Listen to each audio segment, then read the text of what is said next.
রাজধানীর উত্তরায় milestone school and college ক্যাম্পাসে বিমান বিধ্বস্তের ঘটনায় সেখানে যাওয়া দুই উপদেষ্টা ও প্রেস সচিবকে ঘিরে সৃষ্ট উত্তেজনা এখনও কাটেনি। প্রায় ৫ ঘন্টা অবরুদ্ধ থাকার পর কলেজ থেকে বের হতে পারলেও ফের কলেজ গেইটে তাদের অবরুদ্ধ করে শিক্ষার্থীরা। শিক্ষার্থীদের তীব্র ক্ষোভের মুখে উপদেষ্টাদের গাড়ি বেরোতে পারেনি।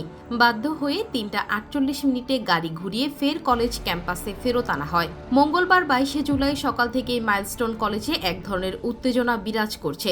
কলেজ ক্যাম্পাসে বিমান বিধ্বস্তের ঘটনায় বহু শিক্ষার্থীর হতাহত হওয়ায় শিক্ষার্থীদের মধ্যে তীব্র ক্ষোভ ও হতাশা সৃষ্টি হয়েছে। তারই ধারাবাহিকতায় আজ যখন সরকারের দুই উপদেষ্টা আসিফ নজরুল ও সিআর আবরার এবং প্রধান উপদেষ্টার প্রেস সচিব শফিকুল আলম ঘটনাস্থল পরিদর্শনে আসেন, তখন তাদের অবরুদ্ধ করে শিক্ষার্থীরা। প্রত্যক্ষদর্শীরা জানান, পুলিশি পাহারায় তাদের বের করে আনার চেষ্টা করা হলেও কলেজ গেইট পার হবার আগেই বিক্ষুব্ধ শিক্ষার্থীরা দিয়াবাড়ি গোল চত্বরে আবারও রাস্তায় দাঁড়িয়ে পড়ে এবং উপদেষ্টাদের গতিরোধ করে। শিক্ষার্থীরা ভুয়া ভুয়া স্লোগান দিয়ে দুর্ঘটনার সুষ্ঠু তদন্ত এবং দায়ীদের বিচারের দাবিতে বিক্ষোভ প্রদর্শন করছে।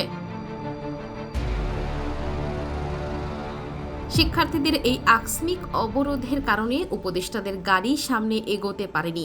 এক পর্যায়ে পরিস্থিতি সামাল দিতে না পেরে ৩টা ৪৮ মিনিটে গাড়ি ঘুরিয়ে ফের মাইলস্টোন কলেজ ক্যাম্পাসের ভেতরে ফেরত আনা হয়। বর্তমানে উপদেষ্টারা কলেজের ভেতরে অবস্থান করছেন এবং শিক্ষার্থীরা গোল চত্বরে রাস্তা অবরোধ করে বিক্ষোভ চালিয়ে যাচ্ছেন।